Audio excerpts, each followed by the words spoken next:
पालजन्य श्रीवाणीं गणेशाक्षरशोभिनीं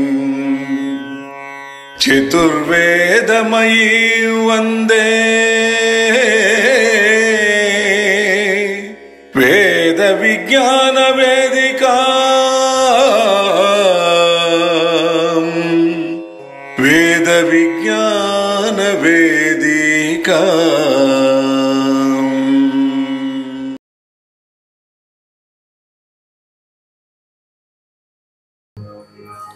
వేద విజ్ఞాన వేదిక ప్రతి మాసం చివరి ఆదివారం నాడు నిర్వహిస్తున్నటువంటి తరతరాల తెలుగు కవిత ఉపన్యాస ధారావాహిక కార్యక్రమం ఈరోజు 163వ సభ నిర్వహించుకుంటున్నాం. విచ్చేసిన మీ అందరికీ స్వాగతం, శుభస్వాగతం. మన చెన్నపూడి తెలుగు వారందరికీ అందరి హృదయాలకు బాగా దగ్గరగా ఉన్నటువంటి అంశాన్ని ఎంచుకోవడం జరిగింది. తెలుగు పద్య వైభవం ప్రాచీన సాహిత్యం నుంచి అంటే మహాభారతం, భాగవతం నుంచి ప్రస్తుతం ఉన్నటువంటి ఆధునిక సాహిత్యం వరకు ఎంపిక చేసినటువంటి పద్యాలను గానం చేస్తూ విశ్లేషణ కూడా, వ్యాఖ్యానం కూడా చేస్తారు పెద్దలు. శ్రీ చేగొండి వీర వెంకట సత్యనారాయణ మూర్తి గారు పాలకొల్లు నుంచి విచ్చేశారు. మనందరి కరతాళ ధ్వనులతో వారిని వేదిక వద్దకు ఆహ్వానిద్దాం. మనందరి తరఫున వారికి స్వాగతం తెలియజేస్తూ మరొకసారి కరతాళ ధ్వనులు. వారి సత్యమణి గారు, వారి కుటుంబీకులు కూడా విచ్చేశారు. అందరికీ స్వాగతం తెలియజేసుకుంటున్నాం. అరుణ గారి ప్రార్థనా గీతంతో శుభారంభం చేద్దాం. దయచేసి అందరూ కూర్చొనే ఉండవలసిందిగా మనవి. శ్రీమతి అరుణా శ్రీనాథ్ గారు. శ్రీమన్నారాయణ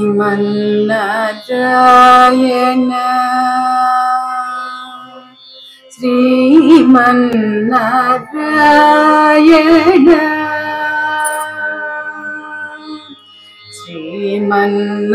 శ్రీమన్నారాయణ శ్రీమన్నారాయణ శ్రీమన్నారాయణని శ్రీపాదమే శరణు. శ్రీమన్నారాయణ శ్రీమన్నారాయణ శ్రీమన్నారాయణని శ్రీపాదమే శరణు.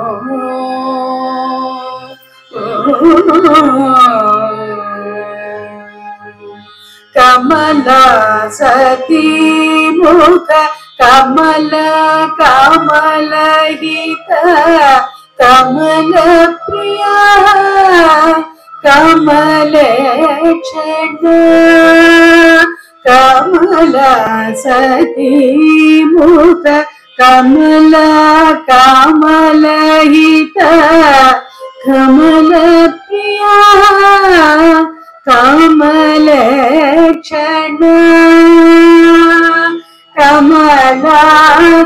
కమలాసనహిత గరుడ గమన శ్రీ కమలనాభని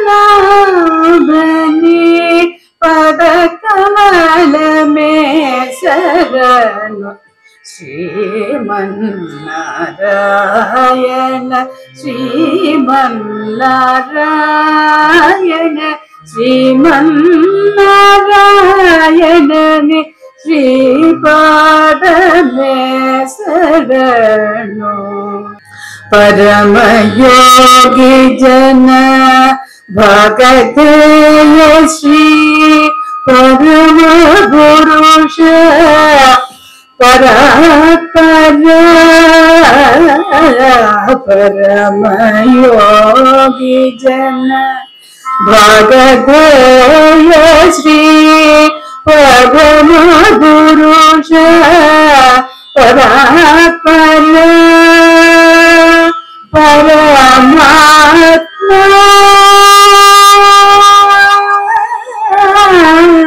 పరమాత్మ పరమాణు రూప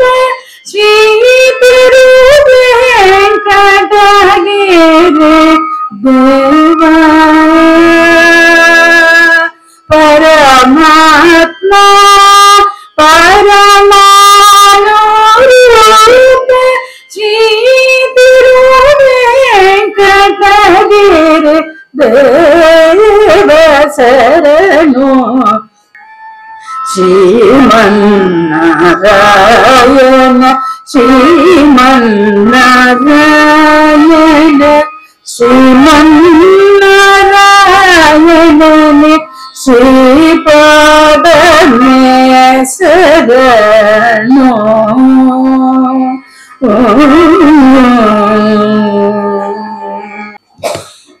అరుణ గారికి ధన్యవాదాలు.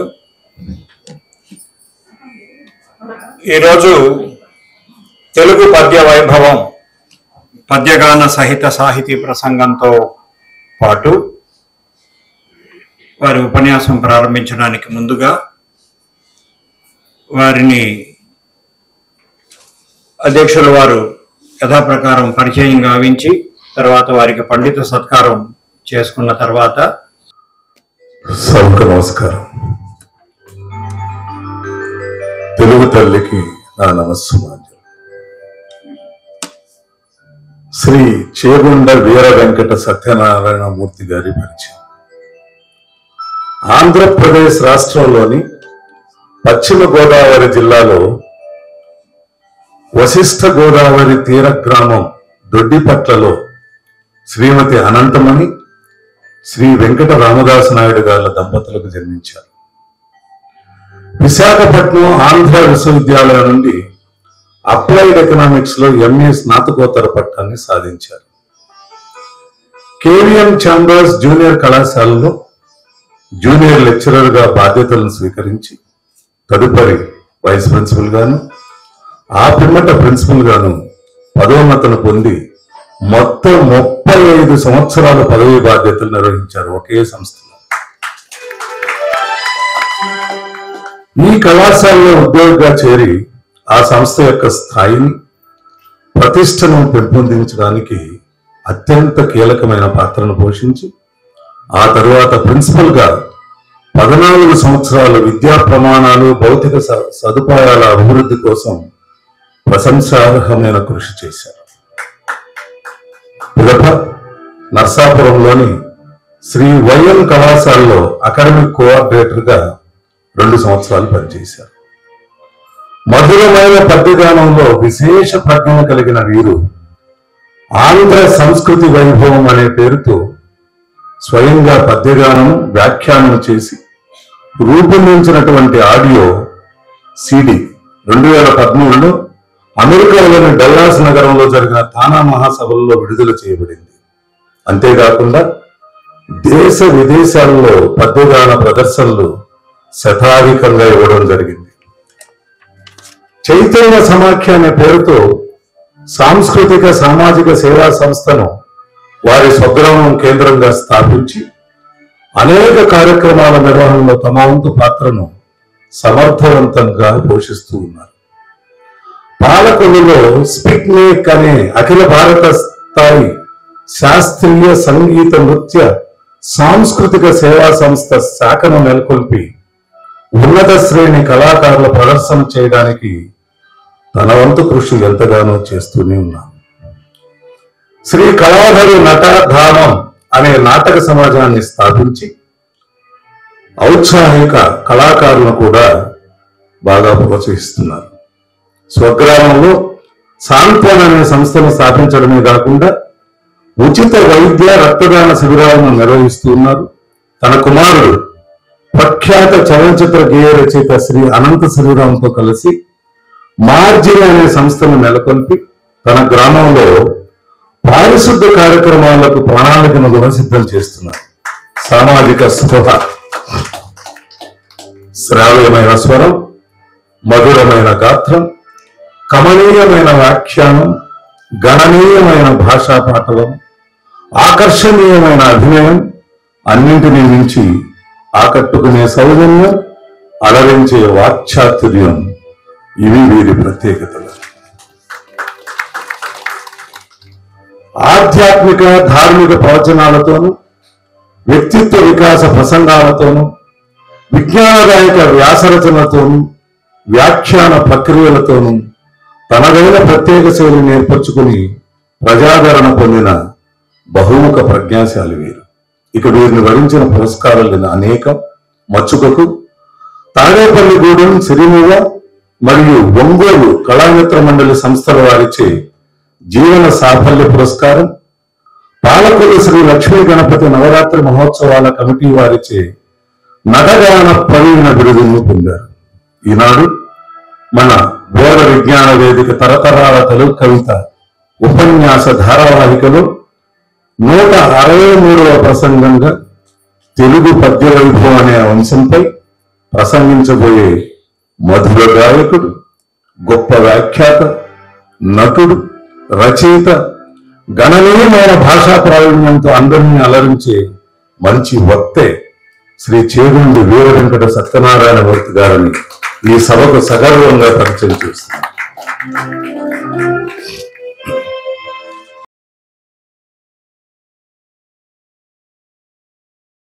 తెలుగు పద్య వైభవం కాబట్టి నర్తనశాల నుంచి 2 పద్యాలు నేను పాడతాను. గోగ్రహణానికి విచ్చేసిన కౌరవ వీరులు ఎవరెవరో నీకు తెలుసా బృహన్నల? తెలుసు. అదిగో కాంచనమయ వేదిక కనకేతనోజ్వల విభ్రమము వాడు కలసజముండు సింహలాంగుల భూషిత నభోభాగకేతు ప్రేంకలము వాడు ద్రోణసుతుడు కనకగోపుష సాంద్రకాంతి పరిస్ఫుటధ్వజ సముల్లాసముగాడు తంబు ప్రభాకలిత పతాకారిహారంబు వాడు రారాత్మదుండు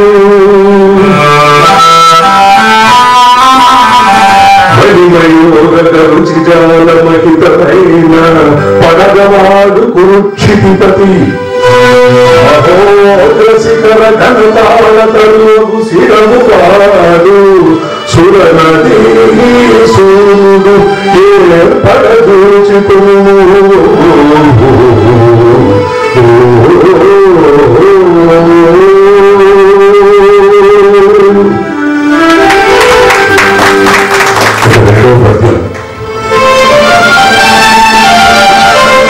ఇది చూడడం కాదు రాజా, వంచన చేసి గెలవడాలి.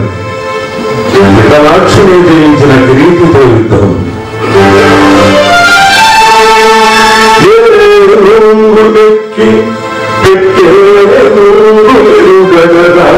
పురవీధుల గ్రామగలవే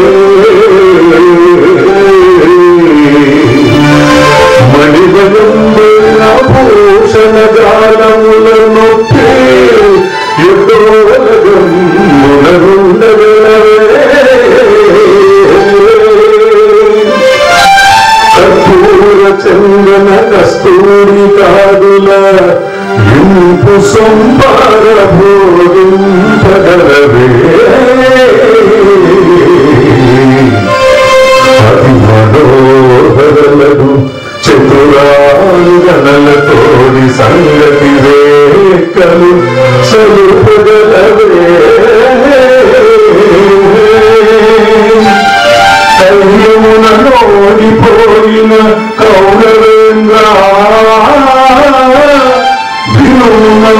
బుద్ధి మరలి తను విడిచి సుగతి వదలు తుల్లింత చూడగలవే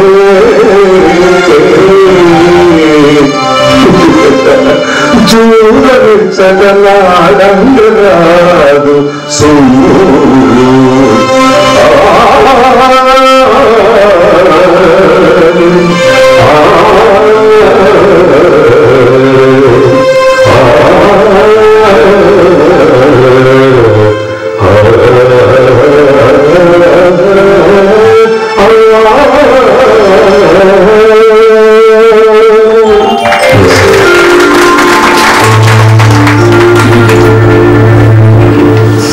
వక్త చేగుండి వీర వెంకట సత్యనారాయణ మూర్తి గారిని మన సంప్రదాయం ప్రకారం నూతన వస్త్రాలతో శాలువతో మన జ్ఞాపికను బహుకరించి సత్కారం చేసుకుందాం.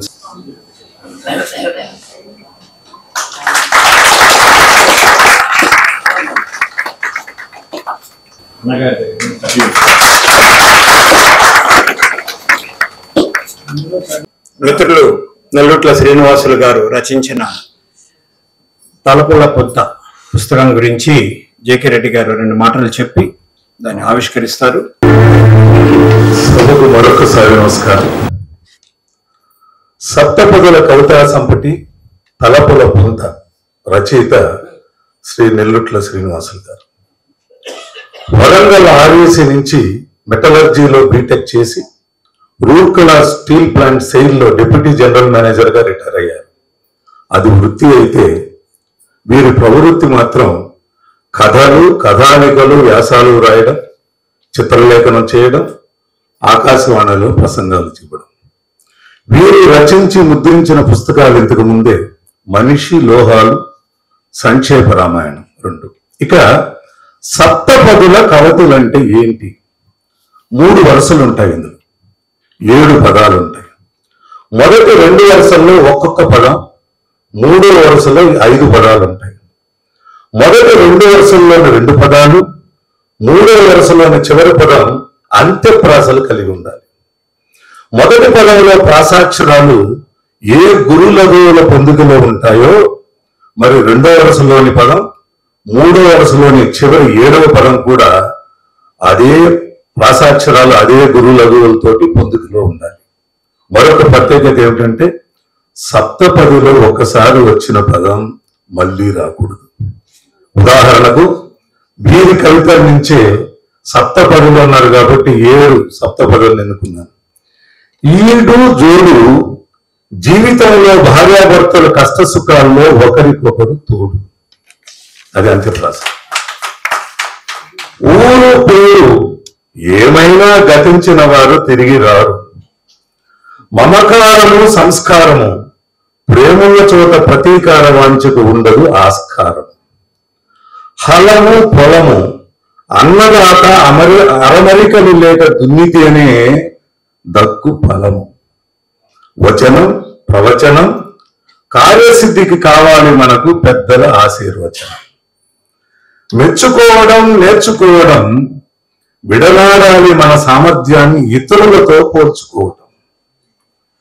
కష్టం, నష్టం ఇక్కట్లలో మనిషికి పుడుతుంది దేవుడిపై ఇష్టం. ఇలా 360 అందరూ ఎంత గట్టిగా కొడితే అంత హృదయానికి మంచి. నేను చాలాసార్లు చెప్పాను. ఇలా 360 సప్తపదులతో ఆకట్టుకునే ఈ కవితా సంపుటి తలపుల పుంతను చివరిగా గీతాంజలి, పుష్పాంజలి జగన్నాథునికి, జననీ జనకులకు, శ్రేయోభిలాషులకు నా నమస్సుమాంజలి అంటూ ముగించారు శ్రీ నెల్లూట్ల శ్రీనివాసులు. వేద విజ్ఞాన వేదిక అధ్యక్షులు గౌరవనీయులు జేకే రెడ్డి గారు పుస్తకాన్ని ఆవిష్కరిస్తారు. దక్షిణ భారత చలనచిత్ర వాణిజ్య మండలి పూర్వాధ్యక్షులు, శ్రేయోభిలాషి, సన్మిత్రులు కాట్రగడ్డ ప్రసాద్ గారు తొలి ప్రతిని స్వీకరిస్తారు. మద్రాసు విశ్వవిద్యాలయం తెలుగు శాఖాధ్యక్షులు సోదరులు ఆచార్య విస్తారు శంకర్రావు గారు,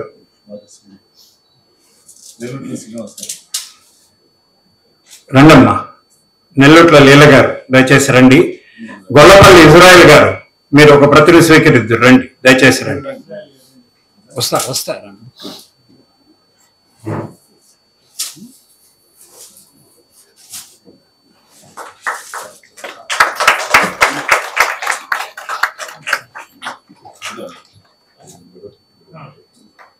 అందరూ దయచేసి మీ చప్పట్లతో ప్రోత్సహించవలసిందిగా అభ్యర్థన.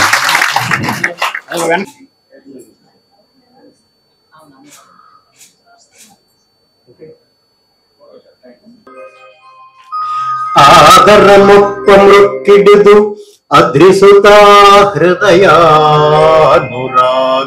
సంపాదన సంపాదికి దోషభేదికి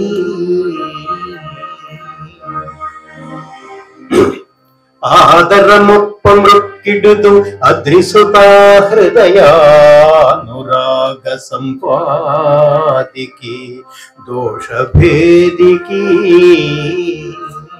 ప్రపన్న వినోదికి విఘ్నవల్లికా ఛేదికి మంజువాదికి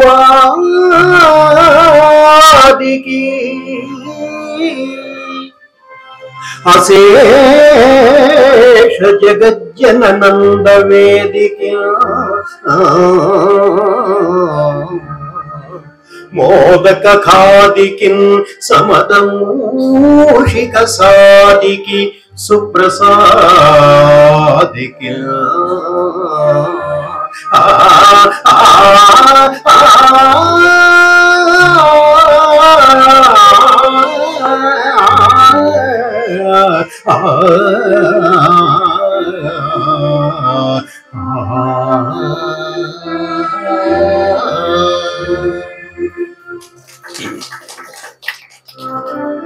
ఈ రోజున ఈ వేదికపై నన్ను నిలిపిన వేద విజ్ఞాన వేదిక అధ్యక్ష కార్యదర్శులకు, కార్యవర్గ సభ్యులకు, రసజ్ఞులై ఇక్కడికి విచ్చేసిన పెద్దలందరికీ నా పక్షాన 2 తెలుగు రాష్ట్రాలలోనూ మాత్రమే కాకుండా ప్రపంచ వ్యాప్తంగా ఉన్న తెలుగు భాషాభిమానులందరి పక్షాన నమస్కారాలు తెలియజేస్తున్నా.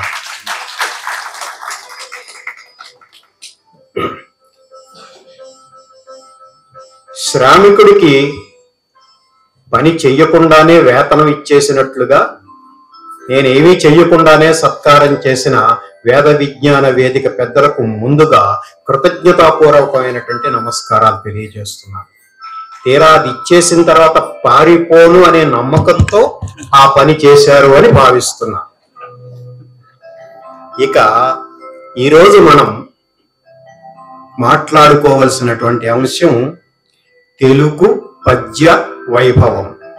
దీన్ని విశ్లేషించాలి అంటే 3 పదాలనే విడగొట్టుకుని తెలుగు పద్యం వైభవం మూడింటి గురించి ముందుగా మాట్లాడుకోవాలి. తెలుగు అది ఒక ప్రాంతీయ భాష. అది మామూలుగా సాధారణమైనటువంటి ప్రాంతీయ భాష అయితే అంత విశేషంగా చెప్పుకోక్కర్లేదు. కానీ అది ఏ ప్రాంతానికి పరిమితమయ్యిందో ఆ ప్రాంతంలో మాత్రమే కాకుండా ప్రపంచ వ్యాప్తంగా ఒక గౌరవాన్ని, ఒక ప్రతిష్టని, ఒక రకమైన పూజ్యభావాన్ని అందుకున్నటువంటి మహత్తరమైనటువంటి భాష కావడం చేత దాని గురించి మనం మాట్లాడుకుంటున్నాం. దానికి ఆ మహత్తు ఎందుకు వచ్చింది అంటే మాధుర్యం వల్ల వచ్చింది. ప్రపంచంలో వేలాది భాషలున్నాయి. అందులో మధురమైనటువంటి భాషలుగా పరిగణింపబడినవి కొన్నే ఉన్నాయి. ఆ కొన్ని మధుర భాషలలో మకుటాయమానమైనది, అగ్రస్థానంలో నిలిచినది తెలుగు భాష. అందుకు దాని గురించి మాట్లాడుతున్నాం. తెలుగు భాష మధురాతి మధురమైనది అయితే దానికి మకుటాయమానమైనది తెలుగు పద్యం. ఆ పద్యం వల్లనే ఆ తెలుగు భాషకి అంత కీర్తి ప్రతిష్టలు వచ్చాయి అని చాలా మంది, నాతో పాటుగా చాలా మంది భావిస్తూ ఉంటారు. ఇక వైభవం అనే దాని గురించి మాట్లాడుకోవాలి. పద్యం అయ్యింది, వైభవం. అసలు ఏ భాషకైనా ఏదో ఒక ప్రక్రియ దానిని వెలుగులోకి తీసుకొస్తుంది. ఈ తెలుగుని వెలుగులోకి తీసుకొచ్చింది మాత్రం తెలుగు పద్యం. ఆ తెలుగు పద్యాన్ని ఆది కవి నన్నయ్య దగ్గర నుంచి ఆధునిక కవుల వరకు కూడా ఉన్నతమైనటువంటి స్థానంలో, గౌరవప్రదమైనటువంటి స్థానంలో, అత్యంత ఆకర్షణీయమైనటువంటి స్థితిలో ఉంచారు. వారు అలా ఉంచితే కమనీయమైనటువంటి ఆ సాహిత్యానికి కర్ణపేయమైనటువంటి సంగీతాన్ని జోడించి గాయకులు దానిని మరింత ఉన్నత శిఖరాలలో నిలిపారు. అందుకు తెలుగు పద్యం వైభవోపేతమైనటువంటిది అని నా ఉద్దేశం. తెలుగు పద్యం కవి ఎంత గొప్పగా వ్రాసినా, కమనీయంగా భావగర్భితంగా వ్రాసినా, రమణీయంగా కర్ణపేయంగా భావస్ఫోరకంగా వినిపించడం చాలా ముఖ్యం. అలా వినిపించాలి అంటే దానిని స్వరబద్ధం చేయవలసిన అవసరం ఉంది. అంటే కమనీయమైన సాహిత్యానికి కర్ణపేయమైనటువంటి సంగీతాన్ని జోడిస్తే సువర్ణానికి సుగంధం అంటినట్లే అని నా భావన. అలా అది నిరూపితమైనటువంటి సత్యం కనుక తెలుగు పద్యం ఎప్పటికీ కూడా హృద్యం. అది రసాస్వాదన గావించాలి అనుకున్న రసహృదయాలకి కమ్మని నైవేద్యం. అసలు అది చదవడానికి గాని, వినడానికి గాని, ఆస్వాదించడానికి గాని అలవాటు పడిన వారికి పద్యం మద్యం ఎలా మత్తు గొలుపుతుందో అలాగే మత్తు గొలుపుతుంది. అది పద్యం యొక్క విశేషం, పద్య వైభవం అది. అయితే ఇలాంటి పద్యం తెలుగులోనే ఉందా అంటే మిగతా భాషల్లో కూడా పద్యం ఏదో రూపంలో ఉంది. పొయిట్రీ ఉంది ఇంగ్లీష్లో, హిందీలో కూడా పద్యాలు ఉన్నాయి, సంస్కృతంలో శ్లోకాలు ఉన్నాయి. మిగతా అన్ని భాషల కంటే సంస్కృత శ్లోకాలు ఛందోబద్ధమై ఉన్నాయి, అది అందరికీ తెలిసిన విషయం. కానీ సంస్కృత శ్లోకాల కంటే తెలుగు పద్యంలో మరో విశేషం ఉంది. ఏమిటంటే సంస్కృత శ్లోకాలకి ఛందస్సు ఉన్నది, తెలుగు పద్యాలకి ఛందస్సు ఉన్నది. సంస్కృత శ్లోకాల ఛందస్సే చాలా ఎక్కువగా తెలుగులో కూడా ఉన్నది. కానీ సంస్కృత శ్లోకాలలో ప్రాస మాత్రమే ఉన్నది, యతి లేదు. మరి తెలుగు పద్యానికి ప్రాసతో పాటుగా యతి కూడా ఉండడం వల్ల అది ఒక లయాత్మకంగా నడుస్తుంది ఆ పద్యం. అది తెలుగు పద్యం యొక్క విశేషం. ఇది తెలుగు వారికి మాత్రమే సొంతం. ఇలాంటి పద్య విద్యకి ఆద్యులైనటువంటి ప్రాచీన కవులని, ప్రబంధ కవులని మనసారా స్మరిస్తూ కరుణశ్రీ జంధ్యాల పాపయ్య శాస్త్రి గారు జయోస్తు పలికారు. వారి శైలిలోనే ఇప్పుడు మనం ఆంధ్ర కవితా కుమారికి జయోస్తు పలుకుదాం.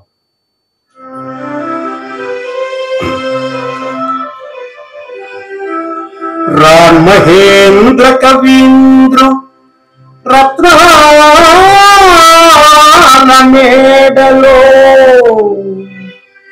పసిడి గిన్నెల ఉగ్గుపాలు త్రాగి సోమయాజుల వారి హోమవేదికలపై అల్లారు ముద్దుగా ఆటలాడి శ్రీనాథుల సువర్ణ సీస మాలికలలో హాయిగా తూగుటుయ్యాలలుగి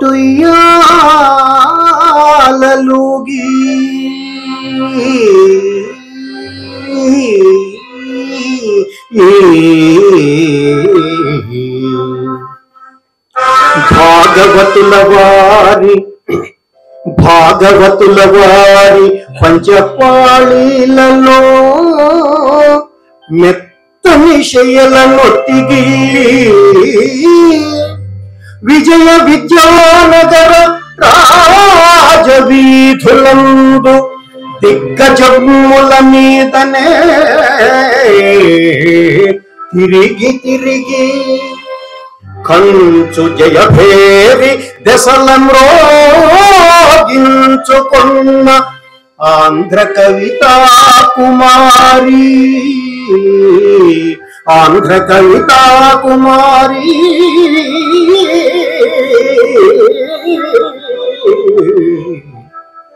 జయోస్తు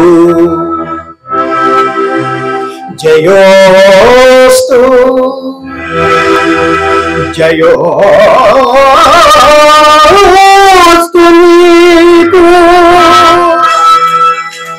నన్నయ్య దగ్గర నుంచి ప్రబంధ కవుల వరకు అందరినీ స్మరించి జయోస్తు పలికారు. అయితే పద్య విద్యకు ఆద్యుడు, సర్వ కవిలోకానికి ఆరాధ్యుడు అయినటువంటి నన్నయ భట్టు గురించి మాట్లాడుకున్న తర్వాతే పద్యం గురించి మనం మాట్లాడుకోవాలి. ఎందుకంటే తెలుగులో పద్యాలు నన్నయ్య కంటే ముందు వ్రాసిన వాళ్ళు ఉండవచ్చు, కానీ ఆది కవి అని నన్నయ్యకు మాత్రమే ఎందుకు పేరు వచ్చింది అంటే పద్య కావ్యానికి ఆద్యుడు ఆయన. మహాభారత రచనతో ఒక కావ్య గౌరవాన్ని పద్యానికి కలగజేసినటువంటి వాడు. మొట్టమొదటి పద్య కావ్యంగా దానినే చెబుతారు కాబట్టి ఆయన ఆది కవి అవ్వాడు. మరి ఈ ఆది కవి తెలుగులో పద్య కావ్యం వ్రాస్తున్నప్పుడు ఆ కావ్యాన్ని తెలుగు పద్యంతో ప్రారంభించాలి కదా, అలా చేయలేదు. ఆయన శ్రీవాణి గిరిజాశ్చిరాయ దదతో వక్షో ముఖాంగేషు ఏ లోకానాం స్థితిమావహంత్య విహితాం స్త్రీపుంస యోగోద్భవ అంటూ సంస్కృత శ్లోకంతో ఆ కావ్యాన్ని ఆరంభించారు.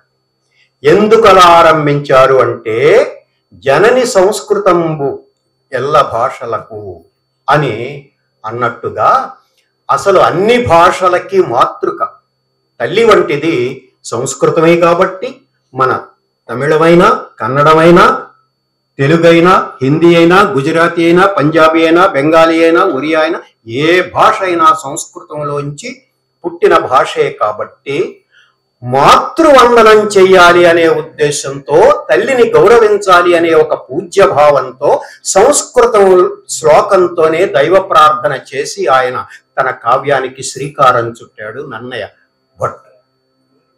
అలా చేసిన తర్వాత అసలు ఇలా తెలుగులో ఒక కావ్యాన్ని, పద్య కావ్యాన్ని వ్రాయాలి అనే ప్రేరణ ఇచ్చినటువంటి రాజరాజ నరేంద్రుడు ఉన్నాడు కదా, ఆయనని స్తుతించడం తన కర్తవ్యంగా, తన ధర్మంగా భావించి ఒక పద్యాన్ని ఆయన స్తుతికి కోసం రాశాడు.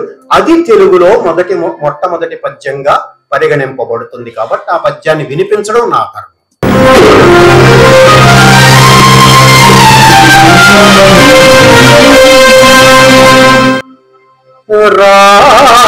రాజకులైక భూషణుడు రాజమనోహరుడు అన్యరాజ తేజోజయశాది శౌర్యుడు విశుద్ధ యశస్యరతిందు చంద్రికారాజిత సర్వలోకుడు అపరాజిత భూరి భుజాకృపానధారాజల శాంత శాస్త్రపరాగుడు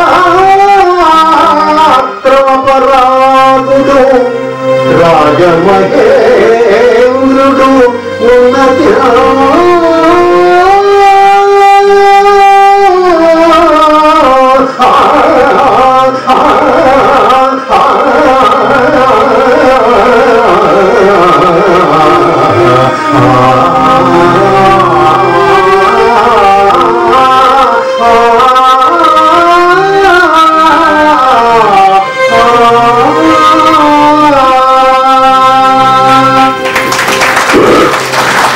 ఇక నన్నయ భట్టు గురించి చెప్పుకోవలసి వచ్చినప్పుడు ఆయన అత్యద్భుతమైనటువంటి కవిత్వానికి నాంది పలికినటువంటి వాడు కాబట్టి ఆయన రాసినటువంటి అనేక పద్యాలలో తలమానికమైనటువంటి పద్యాల్ని మీకు వినిపించడం చాలా సమంజసం.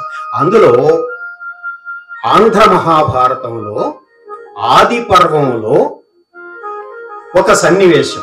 అది ఏం సన్నివేశం? పాండురాజు ఒక శాపగ్రస్తుడై వానప్రస్థాశ్రమానికి వెళ్ళినప్పుడు ఆయన శారీరక సుఖాలన్నీ కూడా వదిలివేసుకుని భార్యలు పక్కనే ఉన్నప్పటికీ కూడా విరాగిగా బ్రతకవలసినటువంటి సమయంలో వసంత ఋతువు వస్తుంది. వసంత ఋతువు అంటే 6 ఋతువులలో మొట్టమొదటి ఋతువు. ఆ ఋతువు మామూలుగా ఉండదు. ఎలా ఉంటుంది అంటే ఆ వసంత ఋతువు అప్పటి వరకు ఆకులు రాల్చినటువంటి చెట్లన్నీ కొత్తగా చిగురుస్తాయి. ఆ చిగుళ్ళు తినడానికి రకరకాల పక్షులు చెట్ల మీద వాలతాయి. అందులో మామిడి చిగురు తిని కోకిల తీయగా కూస్తుంది. ఇంకా అనేక చెట్ల మీద రిబ్బున ఎగిరే గువ్వలు, ఆ గువ్వల సవ్వడులు, చిలుకల ముద్దు పలుకులు, ఇంకా ఎన్నెన్నో చూపరులకి చాలా ఆనందాన్ని కొలపడమే కాకుండా ఒక రకమైనటువంటి ప్రేరణని కలగజేస్తాయి. అందులో యువతీ యువకులైతే తట్టుకోలేనంత ప్రేరణని కలగజేస్తాయి.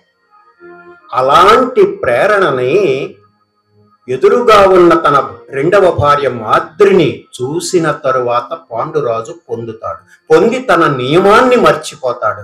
మర్చిపోయి దాని ఫలితంగా మరణం అతనికి ప్రాప్తిస్తుంది.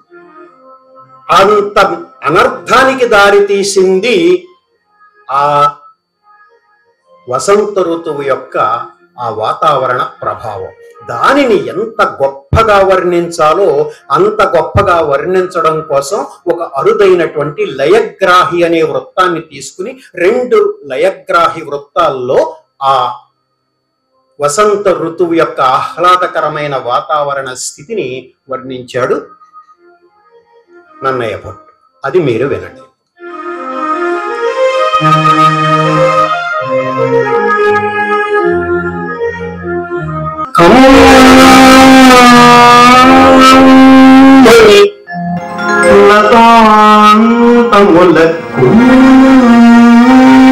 శివచ్చు మధుపముల సుగీతి నినదం చూతముల రసకిసలయముల సుగంధిములముల నాటు ముదం మునరా వాజాలములకు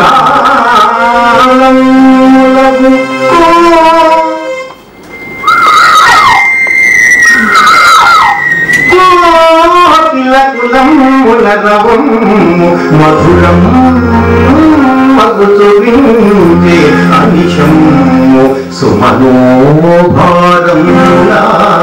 అశోకనికరముల చంపక జయముల కింశుడవనములను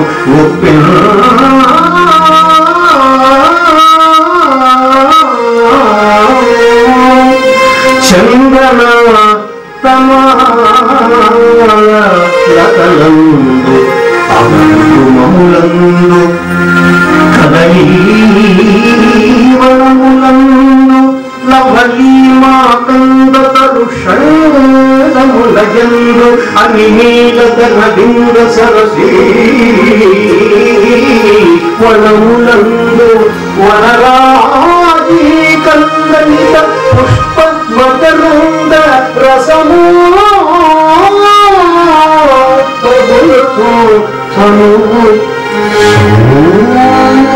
సూరభమునోది జనచితానందముగా ప్రోషితుల చందములందరుగా మందమలయానిలము అమోదగతి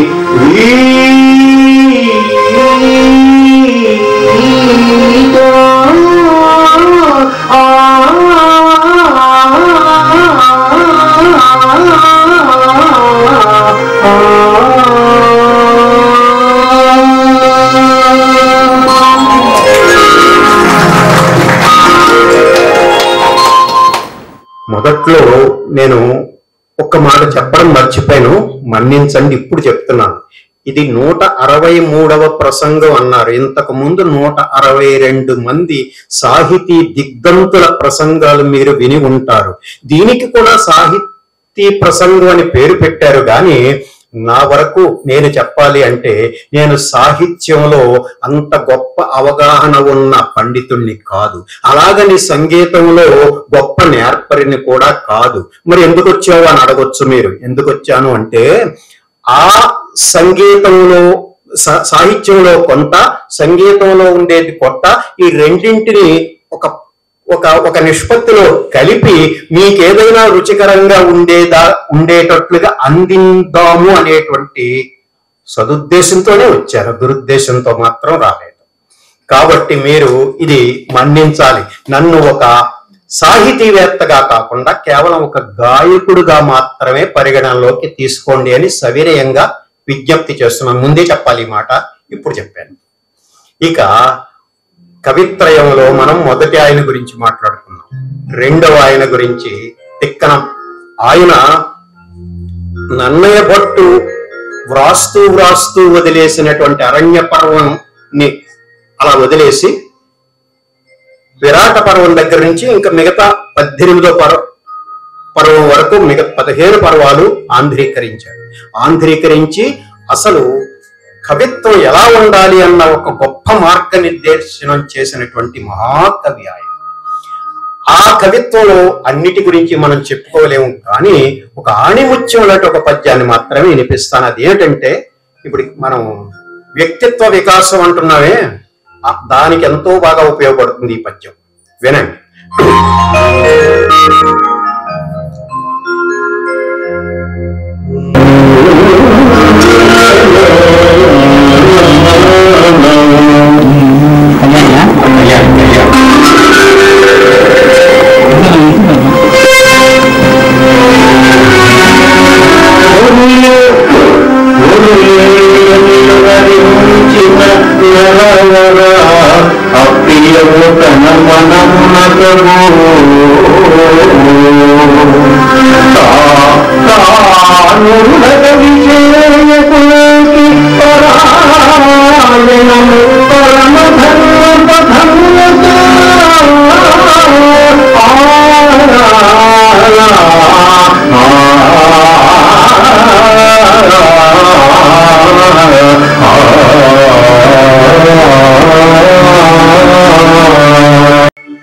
ఇతరులు ఏ పని చేస్తే నీకు అసహ్యం కలుగుతుందో ఆ పని నువ్వు చేయకుండా ఉండేటట్లుగా చూసుకో.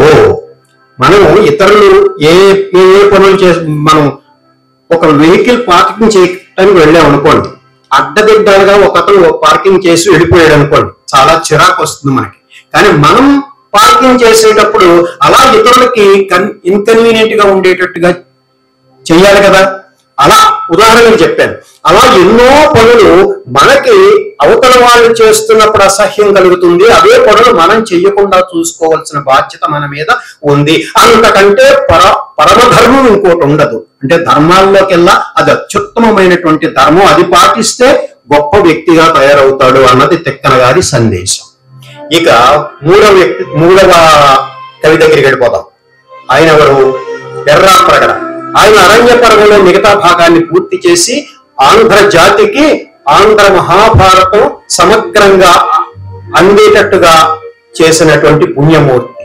అంతేకాకుండా ఆ భారతానికి ఏదో సీక్వెల్ అంటారు చూసారా, అలాగా భారతానికి కంటిన్యూషన్ అనేటట్టుగా ఒక హరివంశం అనేటువంటి మరో గ్రంథాన్ని కూడా ఆయన రాశాడు. ప్రబంధ కవిత్వం అక్కడి నుంచి ప్రారంభమైంది. అది కాకుండా నృసింహ పురాణము అనేటువంటి మరో ఉద్గ్రంథాన్ని ఆయన వ్రాయడం జరిగింది. ఆ నృసింహ పురాణంలో భక్తి ఎలా ఉండాలి అనే దానికి ఒక చిన్న సూత్రం ఆయన తెలియజేయడం జరిగింది. ఆ పద్యాన్ని ఇప్పుడు మీకు వినిపిస్తాను.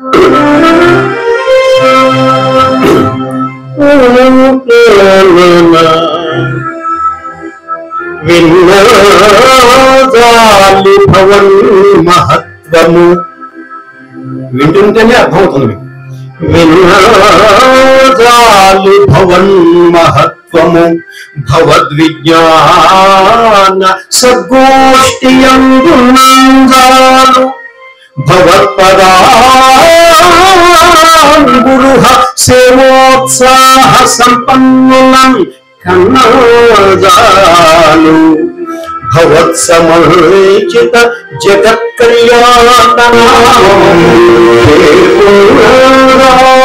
నరులు శాశ్వత శుభానుభవుడు లక్ష్మీశ్వర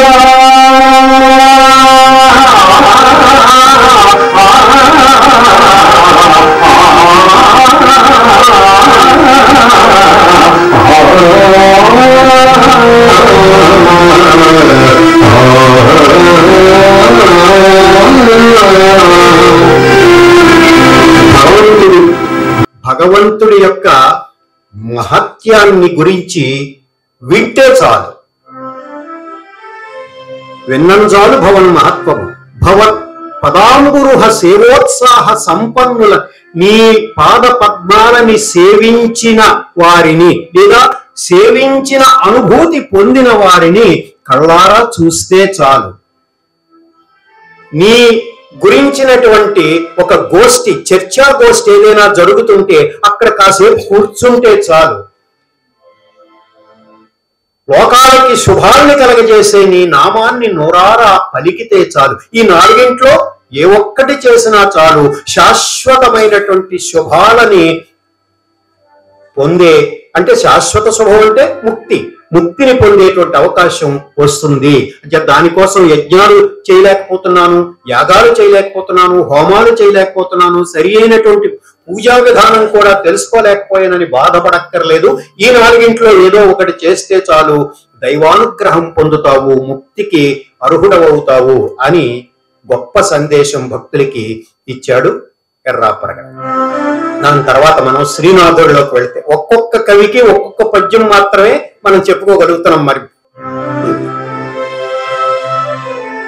శ్రీనాథుడు అనేసరికి నైషధ గ్రంథమే ఎవరికైనా గుర్తొస్తుంది. ఆ నైషధం గ్రంథంలో హంస పలికిన పలుకులు గుర్తొస్తాయి. నడిన సంభవు సాహినము వారు వంబులు కులము సాబులు మాకు కువలయాక్షి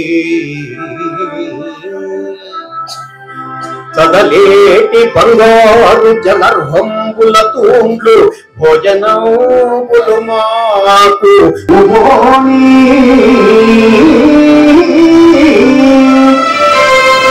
సత్యలోకము దాక సకల లోకములు ఆటభటులు మాకు అవ్యవదనా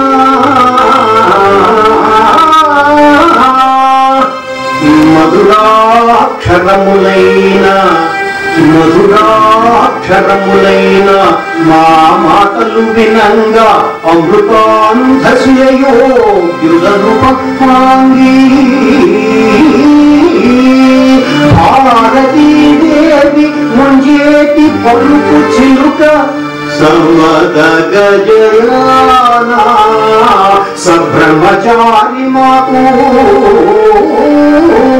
వేద శాస్త్ర పురాణాది విద్యలెల్లా వేద శాస్త్ర పురాణాది విద్యలెల్ల తరుణి నీయాన ఖండాపదంబు మాకు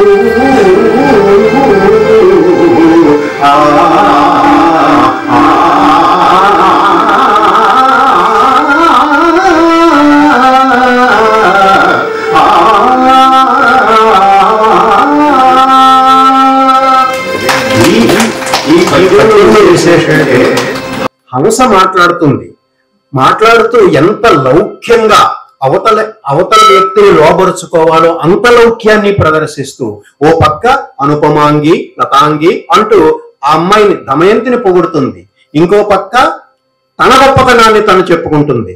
నేను అక్కడికి వెళ్ళాను, ఇక్కడికి వెళ్ళాను, బ్రహ్మలోకంలో నుంచి అన్ని లోకాలు మాకు విహార వీధులు అంటూ భారతీదేవి ముంజేతి పలుకు చిలుక, సరస్వతీదేవి చేతిలో ఉండేటువంటి చిలుక నా సహాధ్య సబ్రహ్మచారి. బ్రహ్మచారి అంటే పెళ్లి కాని అని కాదు అర్థం ఇక్కడ. బ్రహ్మచారి అంటే ఒక గురువు ఆశ్రమంలో విద్యని అభ్యసించేవాడిని బ్రహ్మచారి అంటారు.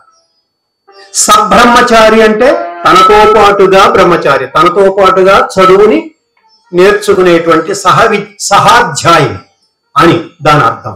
అలా తన గురించి తను చెప్పుకుని తన ఇంత గొప్పదాన్నైనా నేను నీకు దూతగా వచ్చాను అని నర్మగర్భంగా తన గొప్పతనాన్ని చెప్పుకోవడం. ఇది శ్రీనాథుడి యొక్క శేషపద్య నిర్మాణ విశేషం. అది ఇక తర్వాత పోతన గారి దగ్గరికి వద్దాం. ఆయన పద్యాలు నోట్లో నానని తెలుగు వాళ్ళు ఎవరూ ఉండరు. కానీ అన్ని పద్యాల్ని మనం ఇప్పుడు నానించలేం. ఓ 2 పద్యాలు మాత్రం ఆయన మొదటి అసలు భాగవతాన్ని ఎందుకు రాస్తున్నారో, ఏ ఉద్దేశంతో, ఏ సంకల్పంతో రాస్తున్నారో చెప్పిన పద్యం.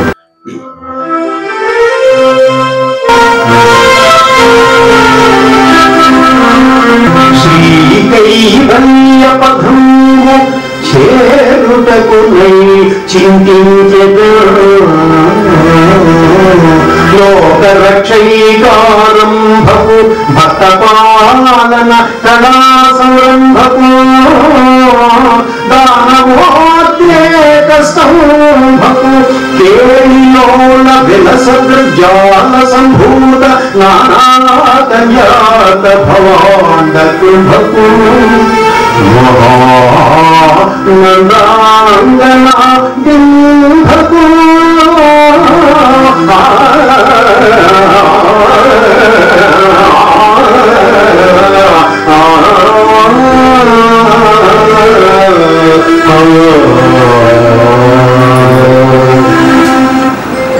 భాగవతంలో చాలా విశిష్టమైనటువంటి స్కంధం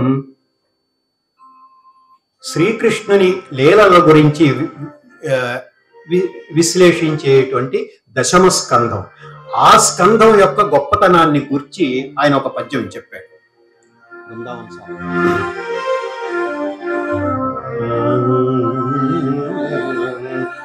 లలిత స్కంధము కృష్ణమూలము, లలిత స్కంధము కృష్ణమూలము, శుకాలాపాభిరామంబు మంజులతా శోభితము సువర్ణ సుమన సుజ్ఞేయము సుందరోజ్వల వృత్తంబు మహాఫలం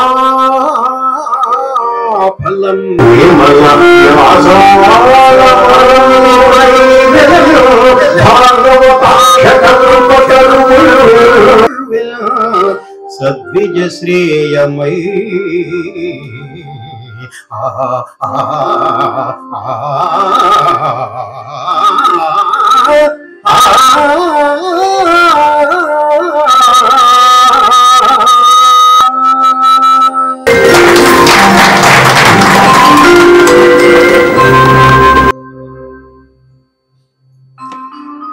అక్కడి నుంచి ప్రబంధ కవులలో గొప్పగా మనం ఆ ప్రబంధ కవిత్వం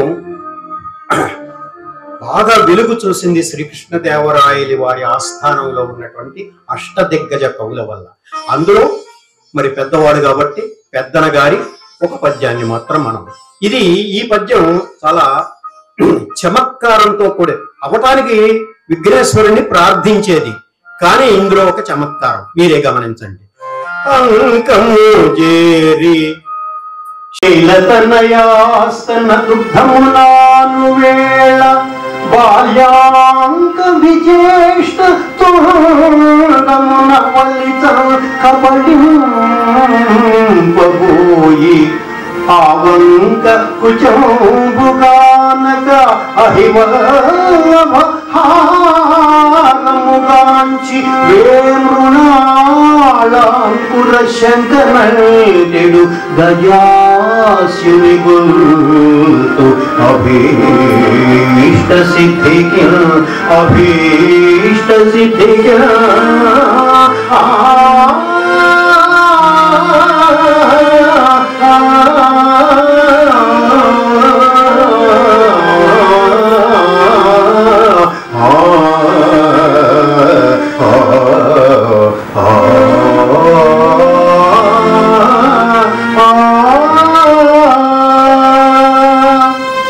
బాల గణపతిని వర్ణిస్తున్నాడు. చాలా శైశవ దశలో ఉన్నటువంటి ఆ బాలుడైనటువంటి గణపతి పార్వతీదేవి తొడ మీద కూర్చుని పాలు త్రాగుతున్నాడు. తాగుతూ చిన్నపిల్లల చేష్ట ఎలా ఉంటాయంటే పాలు తాగుతూ ఇంకో చేత్తో అవతలి స్థానాన్ని పట్టుకుంటారు. అది చిన్నపిల్లల మామూలు స్వభావం. అలా పట్టుకోబోయినటువంటి గణేశుడికి అవతల పార్వతీదేవి స్థానం తగలలేదు. ఎందుకు? అర్ధనారీశ్వరుడు కాబట్టి పార్వతీదేవి సగభాగమే ఉంటుంది కాబట్టి అవతల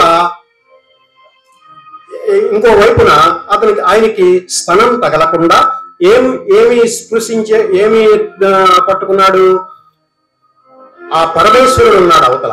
ఆ పరమేశ్వరుని మెడలో అలంకారంగా వేళ్లాడుతూ ఉన్నటువంటి వాసుకి అనేటువంటి పాముని పట్టుకున్నాడు. నేను పాముని పట్టుకున్నాను అనుకోవడం లేదు, అది ఒక తామరతూడు అని, తామరతూడా అనుకుని భ్రమపడుతున్నాడు. అలాంటి అనుమానంతో ఉన్నటువంటి గణేశ్వరుడు మాకు అభీష్టాలు కలగజేయాలి అన్నది చమత్కారం ఆ పద్యం. ఇక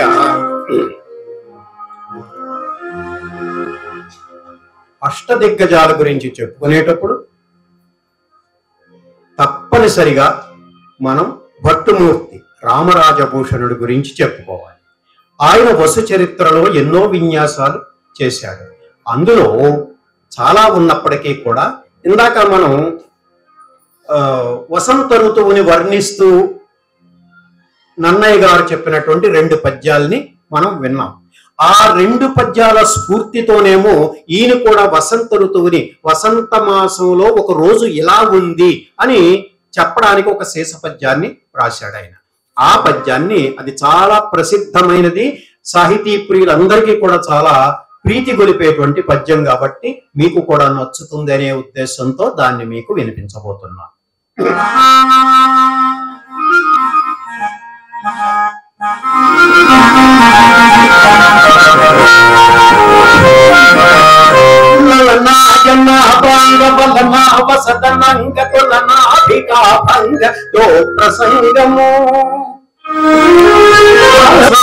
విలోల దళ సాసవరసాల ఫల సాదర శుకాలపన విశాలము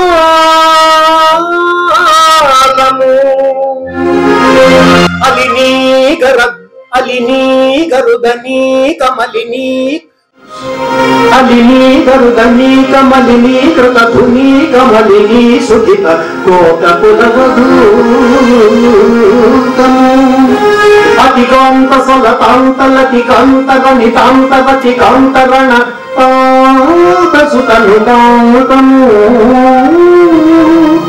అకృతకామోదకు రమకాభికల భకుల ముకుల సకల వనాంత ప్రమోద చలిత కలిత కలకంఠ కులకంఠ కాకలీ విభాసురము మధుమాస వాసరంబు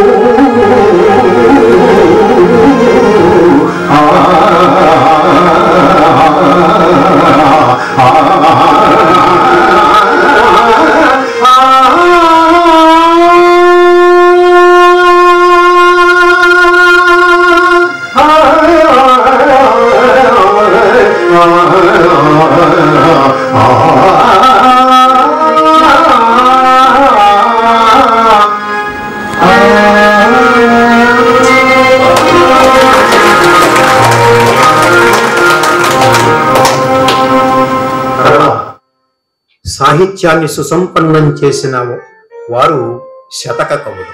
అనేక శతకాలు ఉన్నాయి. ఆ శతకాలు కేవలం దైవాన్ని స్తుతించే శతకాలు కొన్ని ఉన్నాయి. ఆ దైవ స్తుతితో పాటు సమాజానికి ఒక సందేశాన్ని ఇచ్చే శతకాలు కొన్ని ఉన్నాయి. కేవలం సమాజాభ్యుదయానికి మాత్రమే వ్రాసినటువంటి శతకాలు కొన్ని ఉన్నాయి. అవన్నీ ఉన్నాయి. అందులో భర్తృహరి సుభాషితాల్ని అనువదించినటువంటి ఏనుగు లక్ష్మణ కవి వ్రాసినటువంటి అన్ని కాకపోయినా ఒక పద్యాన్ని, ఇది మంచి ఇందాక అన్నామే వ్యక్తిత్వ నిర్మాణానికి కాకపోయినా ఆత్మ పరిశీలనకు ఉపయోగపడేటువంటి ఈ పద్యం చూడండి.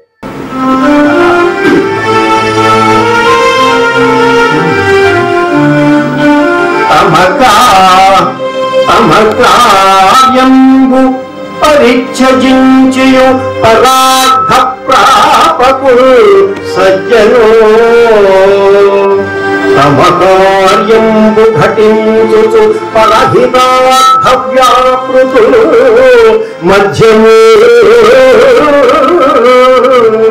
తమకై అన్యహితార్థఘాతు గజనులు దైత్యులు ప్రధాన్యార్థ భంగము గావించటి వారలెవ్వరో ఎరుంగన్ శక్యమే ఏరిగిన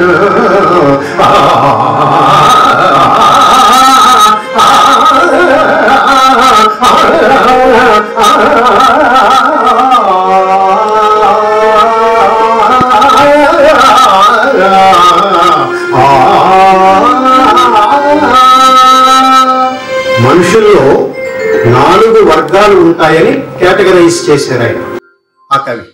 4 వర్గాలు ఏమిటంటే, మొదటి వర్గం వారు తమకెన్నో పనులు, తమకి ఎంతో గొప్ప అవసరం ఉన్నప్పటికీ కూడా దాన్ని త్యాగం చేసి ఇతరులకి సహాయం చేయడానికి వెళతారు, త్యాగమూర్తులు, వారిని సజ్జనులు ఫస్ట్ కేటగిరీ. రెండవ వారు ఒక చేత్తో తమ పని చేసుకుంటూ రెండో చేత్తో ఇతరులకి సహాయపడేవారు, వాళ్ళు మధ్యములు. తమ ప్రయోజనం కోసం ఇతరుల ప్రయోజనాలకి భంగం కలిగించేటువంటి దుర్మార్గులు వాళ్ళు దైత్యులు, దితి కుమారులు. దైత్యులు అంటే రాక్షసులు. రాక్షస ప్రవృత్తి ఎలా ఉంటుంది? ఎవరిని చంపుకు తినడమే, తమ ఆకలి తీర్చుకోవడం కోసం, తమ లాభాల కోసం, తమ స్వార్థ ప్రయోజనాల కోసం ఇతరుల ప్రయోజనాల్ని పాడు చేసేటువంటి వాళ్ళు రాక్షస ప్రవృత్తి ఉన్నటువంటి ఈ సమాజంలో ఎక్కువ ప్రస్తుతం మనం చూస్తున్నాం. ఇక 4వ కేటగిరీ ఉంది. తమకి కూడా ఎటువంటి ఉపయోగం లేకుండా పని కట్టుకుని వెళ్ళి ఇతరుల ప్రయోజనాలకి భంగం కలిగించేటువంటి, అది మనం ఆకతాయి అంటాం, కానీ అది అంత దుర్మార్గం ఇంకా అసలు ప్రపంచంలో ఎక్కడా ఉండదు. తమకి కూడా ఉపయోగం లేకుండా ఇతరుల్ని పని కట్టుకుని పాడు చేసేటువంటి ఆ 4వ కేటగిరీకి కవి కూడా ఏ పేరు పెట్టలేకపోయాడు. ఎవరో ఎరుంగని శక్యమే ఎరికిందని. అంచేత ఇది ఆత్మపరిస్థితి. ఇప్పుడు మనం ఏ వర్గానికి చెందిన వాళ్ళం? మనం త్యాగం చేసి ఇతరులకి సహాయం చేస్తున్నావా? మన పని మనం చేసుకుంటూ ఇతరులకి సహాయపడుతున్నావా? మన కోసం ఇతరుల్ని పాడు చేస్తున్నావా? ఏ పని లేకుండా అలా 4వ వర్గానికి చెందిన వాళ్ళమా అని. అంటే ఇప్పుడు ఉన్న పరిస్థితుల్లో కనీసం ఇతరులకు ఉపకారం చేయలేకపోయినా కనీసం అపకారం అయినా చేయకుండా ఉంటే అదేం గొప్ప శీలం. అది ఇప్పుడు ప్రస్తుతం నడుస్తున్నటువంటి సమాజంలో అది అలా ఉంది. అయితే దీని తర్వాత మనం ఆధునిక కవుల్లోకి వచ్చేసరికి చాలా స్ఫూర్తిదాయకమైనటువంటి పద్యాలతో సమాజం ఎలా నడవాలో, సమాజంలో ఆ వ్యక్తి ఎలాంటి కర్తవ్యాల్ని నిర్వర్తించాలో చెప్పేటువంటి ప్రబోధాత్మకమైనటువంటి పద్యాలు ఆధునిక కవులు ఎంతో గొప్పగా వ్రాసినవి ఉన్నాయి. అందులో ముఖ్యంగా మనం ఇప్పుడు ప్రస్తావించవలసింది ముఖ్యమైనటువంటిది ఏమిటంటే, స్వాతంత్ర్య సంగ్రామ కాలంలో కవులు చాలా గొప్ప పాత్ర నిర్వహించారు. అందులో మా జిల్లా ఇందాక చెప్పారు పరిచయం చేస్తూ రెడ్డి గారు, మాది వశిష్ఠ తీరంలో గోదావరి తీర గ్రామం అని. ఆ పశ్చిమ గోదావరి జిల్లాలో తణుకు పట్టణంలో నివసించిన ఒక గొప్ప కవి వడ్డూరి అచ్యుతరామ కవి అనే ఆయన స్వాతంత్ర్య సంగ్రామ కాలంలో భారతీయుల్ని స్వాతంత్ర్య సంగ్రామం వైపుకి కార్యోన్ముఖుల్ని చేయడం కోసం ఒక పద్యాన్ని రాశాడు. అది ఎంతో గొప్ప ప్రచారం పొందింది ఆ రోజుల్లో. ఆ పద్యాన్ని మీకు వినిపిస్తున్నాను. భరతమాతను ఆయన ఎలా స్తుతించాడో ఒక్కసారి వినండి.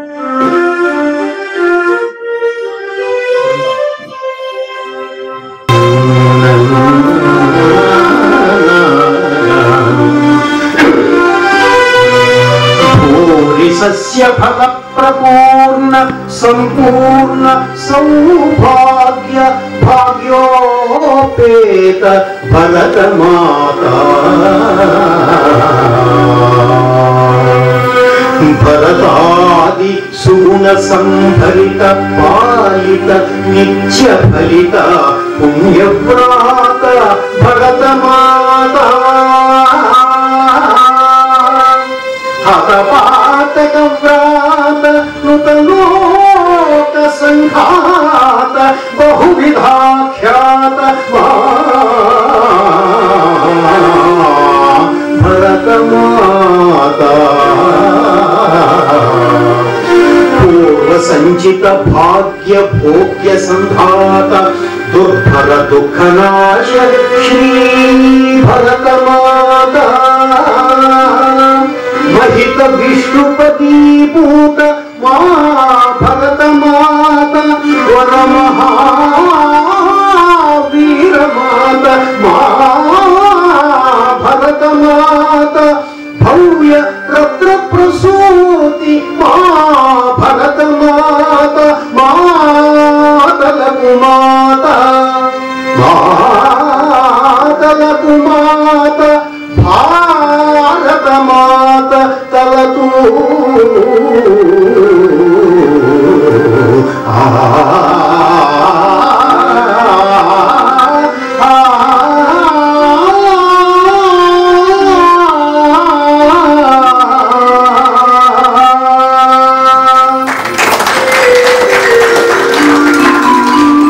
మనకి దేశం ముందు రాష్ట్రం తరువాత, అదే మన విధానం అయి ఉండాలి.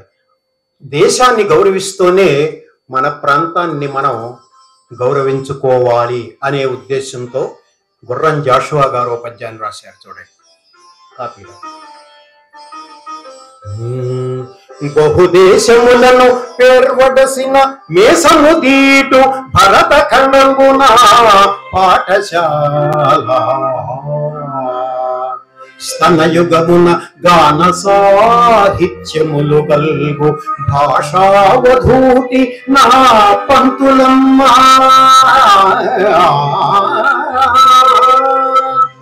సాందీపుని సమక్షమందు విద్య గడిల్చు వనమాలిన సహపాఠకుండు,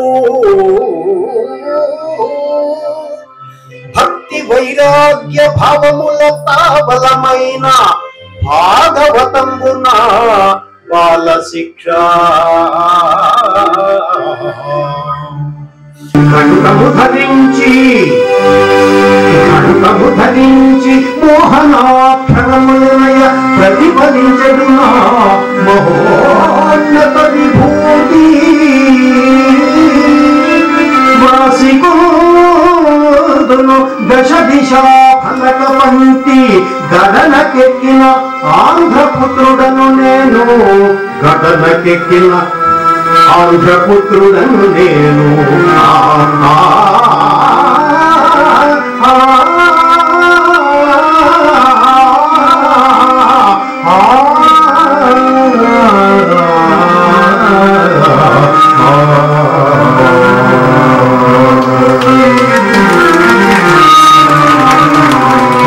ఆంధ్ర ప్రశస్తి అనగానే మనకి గుర్తుకు రావాల్సింది రాయప్రోలు సుబ్బారావు గారు. గొప్ప ప్రబోధాత్మకమైనటువంటి పద్యాలు.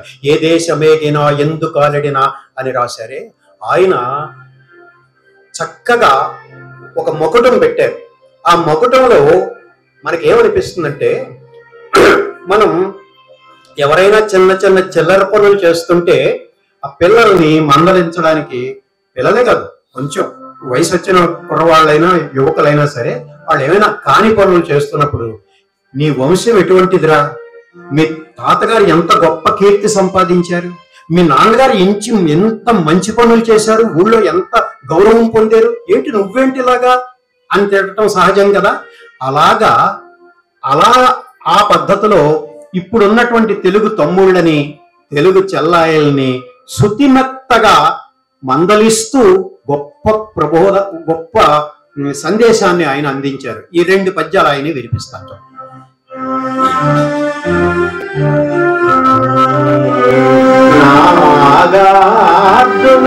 నాగార్జునాద్రికంఠమున గండోషించే పలు భాష్య బంధమై తెలుగు శిక్ష ప్రాకృతాశ్రమ వాటికాకులముల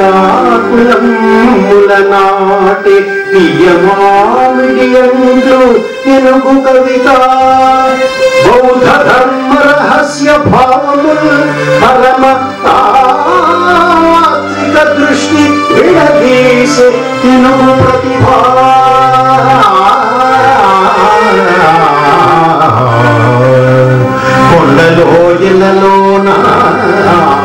కొడలోయలలోన కోమల లావణ్యము అలరార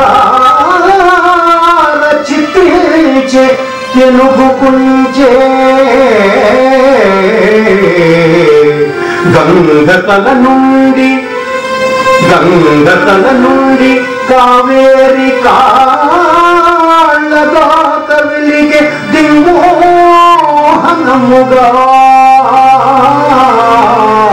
తెలుగు భీమి తముడా మాయనిత్తువే తల్లివన్నే చెల్లెలా చిన్న పుత్రువే తల్లి చిన్నే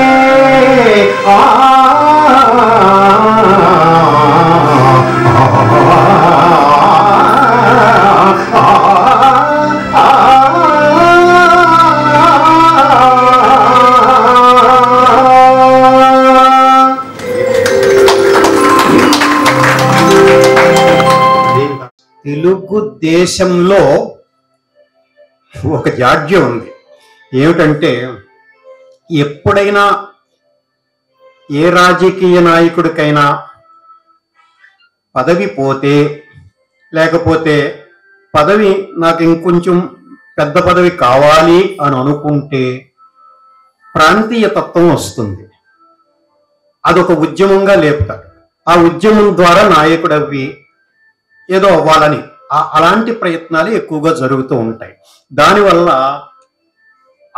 వాళ్ళు ఏం చెప్తారంటే, మా ప్రాంతం గొప్పది అని కొంతమంది ఉద్యమాలు లేపుతారు, మా ప్రాంతం వెనుకబడిపోయింది అని కొంతమంది ఉద్యమాలు లేపుతూ ఉంటారు.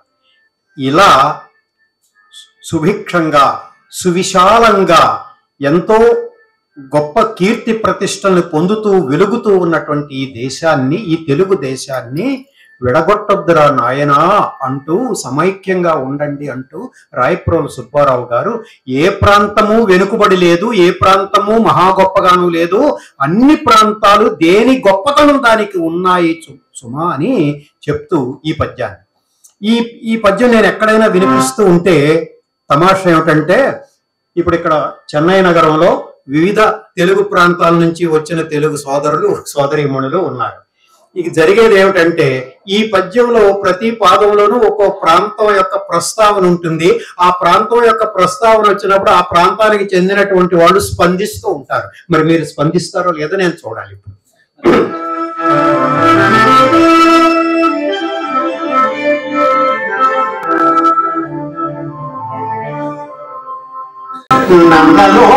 నందనోద్యాన సౌందర్యం పొందగబోయు గోదావరి ముఖాన కోనసీమ నాదే నందనోద్యాన సౌందర్యం పొందగబోయు గోదావరి ముఖాన కోనసీమ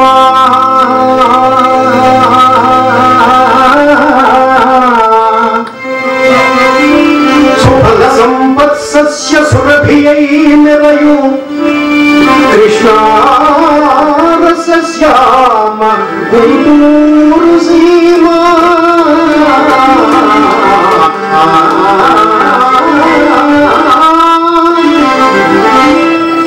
ధవుని కోరి కదల్చి కవిని నేరిమి గెలిచి నీరిన జ్ఞాన నెల్లూరు సీమ ప్రతిజయ పతాకాలంకృతమైన ప్రతిజయ పతాకాలంకృతమైన రతనాలయంగడి రాయసీమా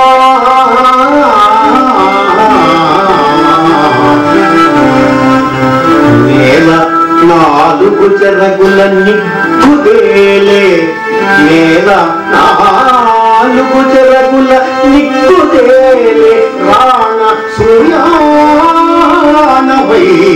తెలంగాణ రేఖ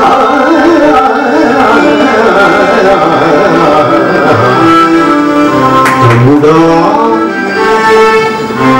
మాయనిత్తువే తల్లి వన్నే చెయ్యలా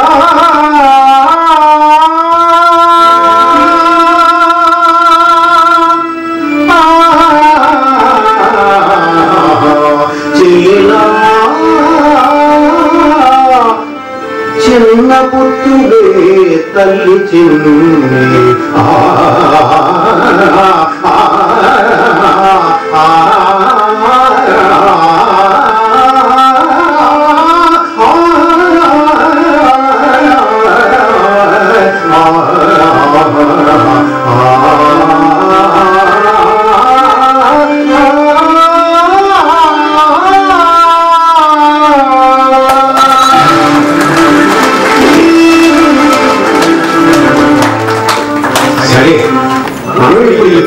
ఉత్సాహపడుతున్నారు. కానీ కరుణశ్రీ గారికి ఈ తెలుగు పౌరులు వ్యవహరిస్తున్న తీరు పట్ల ఏమాత్రం కూడా సంతృప్తి ఆయనకి కలగలేదు. ఎందుకంటే ఎంతో వైభవోపేతమైనటువంటి సంస్కృతికి వారసులమై ఉండి ఆ సంస్కృతిని నిలుపుకునేటువంటి ప్రయత్నం చెయ్యకుండా చిల్లర పనులకి దిగుతున్నారు ఈ పిల్లలు అంటూ ఆయన ఏకోరస కవియే ఏకోరస కరుణయేవా అని భవభూతి అన్నట్లుగా అన్ని 9 రసాల్లో కరుణ రసం చాలా ఆర్ద్రమైనటువంటి రసం అని భవభూతి అన్నట్లుగా ఆయన కరుణ రసాన్ని ఆశ్రయించి ఒక సందేశాన్ని ఇచ్చాడు ఒక పద్యం ద్వారా. చూడండి, ఇది చాలా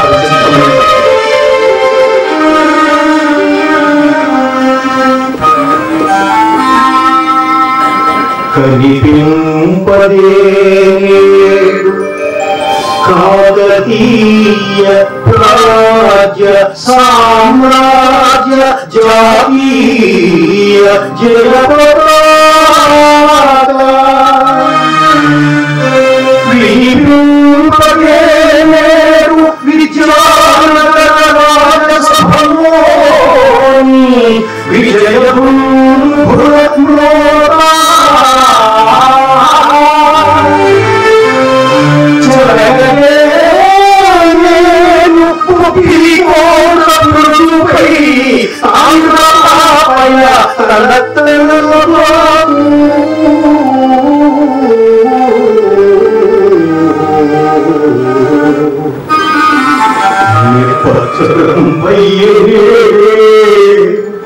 నిపచ్చరమయ్యే నేడు వీర పల్లాది యోధుల సింహనాదలకి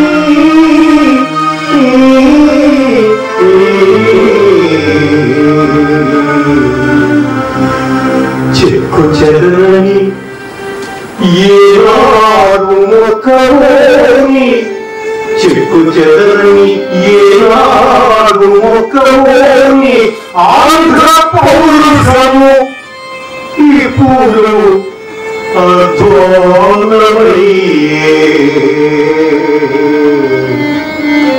మరలా ఒక మాటు వెనుకకు మరలి చూచి మరలా ఒక మాటు వెనుకకు మరలి చూచి దిదుకోరమ్మా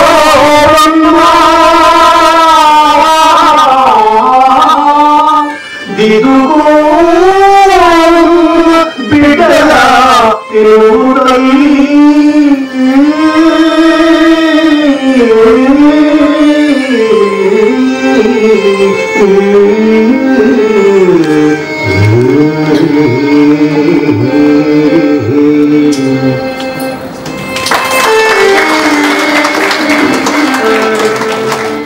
ఇంతగా తెలుగు గురించి మనం గొప్పగా చెప్పుకోవాలి. ఎందుకంటే నిజమే ఆ గొప్పతనం నిజంగా ఉంది కాబట్టే చెప్పుకుంటున్నాం. మరి ఊరికే ఉష్పోక రాయలేదు కదా ఈ పద్యాలన్నీ కవులు. అయితే తెలుగువారి గురించి తెలుగువారే చెప్పుకోవడంలో పెద్ద విశేషం ఉండదు. కానీ ఈ తమిళ దేశపు పండితుడైనటువంటి అప్పయ్య దీక్షితుల వారు ఆంధ్రత్వమాంధ్ర భాషాచన అల్పస్య తపస ఫలం అన్న మాట అన్నారు. సుందర తెలుగు అని మీ ఆయన ఎవరండి? భారతీయ ఆయన కూడా అన్నారు. భాష యొక్క మాధుర్యం గురించి ఆయన చెప్పితే అసలు మొత్తం తెలుగు తనమే గొప్పది అని ఈ అప్పయ్య దీక్షితుల వారు అన్నారు. అంటే వేలాది జన్మలలో ఎక్కడెక్కడో పుట్టి యజ్ఞాలు యాగాలు ఇంకా ఎన్నో పుణ్యకార్యాలు చేసి సంపాదించినటువంటి మహాపుణ్య పరిపాకం ఏదైనా ఉంటే ఆఖరి జన్మలో తెలుగు గడ్డపై తెలుగు బిడ్డగా పుట్టే అదృష్టం కలుగుతుందట ఎవరికైనా అని అన్నది నేను కాదు, విశ్వనాథ సత్యనారాయణ గారు ఎలా అన్నారో చూడండి. సామరాజు బహుజన్మ కృత పుణ్య పరిపాకమున చేసి ఆంధ్రుడై ధాత్రిలో అవతరించు బహుజన్మ కృత పుణ్య పరిపాలన చేసి ఆంధ్ర భాషను మాటలాడుచుండు.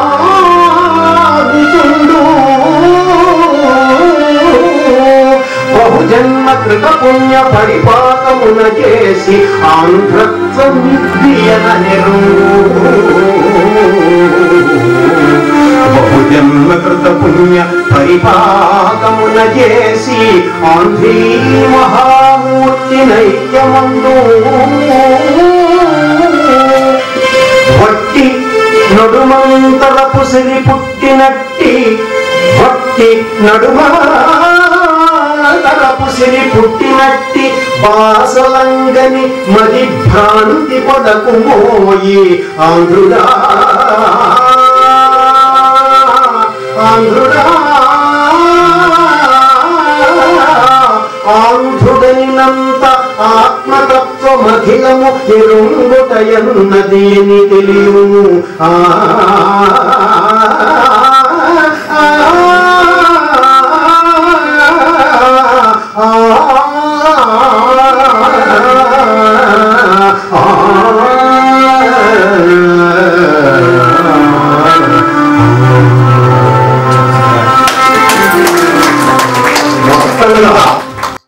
సంస్కృతి అంత ఉజ్వలమైనటువంటిది, అంత మహత్తరమైనటువంటి సంస్కృతికి మనం వారసులమైనందుకు గర్వించాలి. ప్రత్యేకించి ఇంత మధురమైనటువంటి భాష మనది అయినందుకు తెలుగువారు ప్రతి ఒక్కరూ కూడా గర్వించాలి. ఆ భాషని నేర్చుకున్న తర్వాత మిగతా భాషల్ని నేర్చుకోవాలి. అదే సరి అయినటువంటి విధానము అన్నది గుర్తించాలి. ఎందుకంటే ఆ భాష ఎంత మధురమైనదో దూసి ధర్మారావు గారు అనేటువంటి ఒక కవి చక్కగా ఈ పద్యంలో వినిపించారు. చూడండి.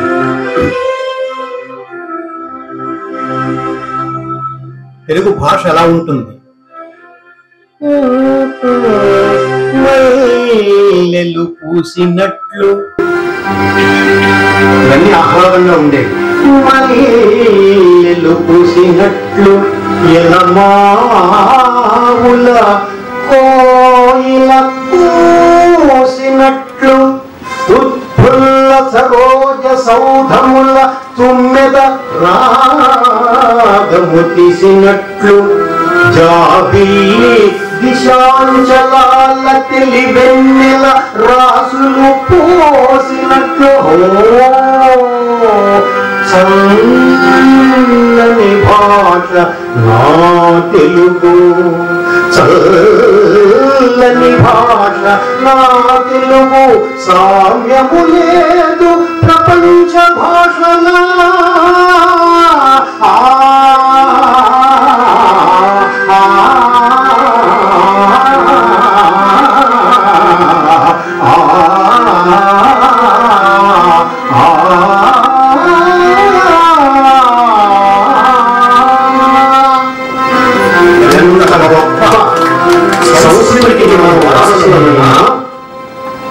ఎంత మధురమైన భాష మన సొంతమైన, మనం ఉన్నది భారతదేశంలో.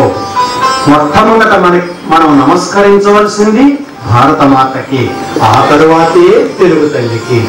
అంచేత దేశ సమగ్రత, సమైక్యత అనేటువంటి వాటిని మరిచిపోకుండా మన ప్రాంతీయ తత్వం ఉండాలి, మన భాషాభిమానం ఉండాలి అనే సందేశంతో చిట్ట చివరిగా కరుణశ్రీ ఏమన్నారు అంటే,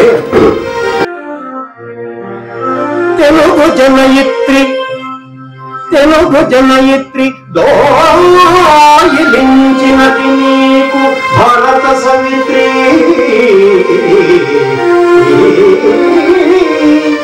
తెలుగు జనయిత్రి దోయిలించినది నీకు భారత సవిత్రి. శ్రీరస్తు పలుకవమ్మా ఐకమత్యము తోడ ముందడుగులిడగా, ఐకమత్యము తోడ ముందడుగులిడగా తెలుగు బిడ్డలా, ఈ తెలుగు బిడ్డల ఆశీర్వదింపుమమ్మా.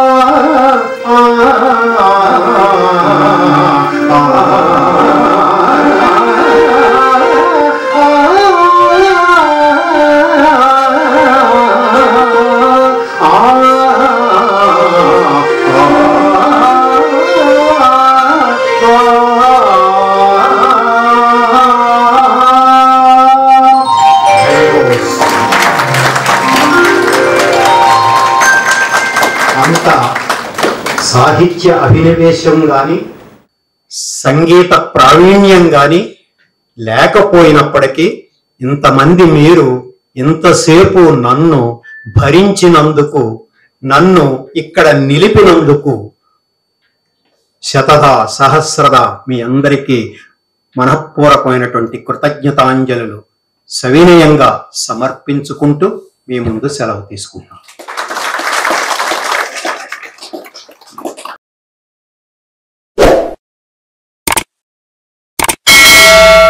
దయచేసి లైక్ చేయండి, షేర్ చేయండి మరియు సబ్స్క్రైబ్ చేయండి.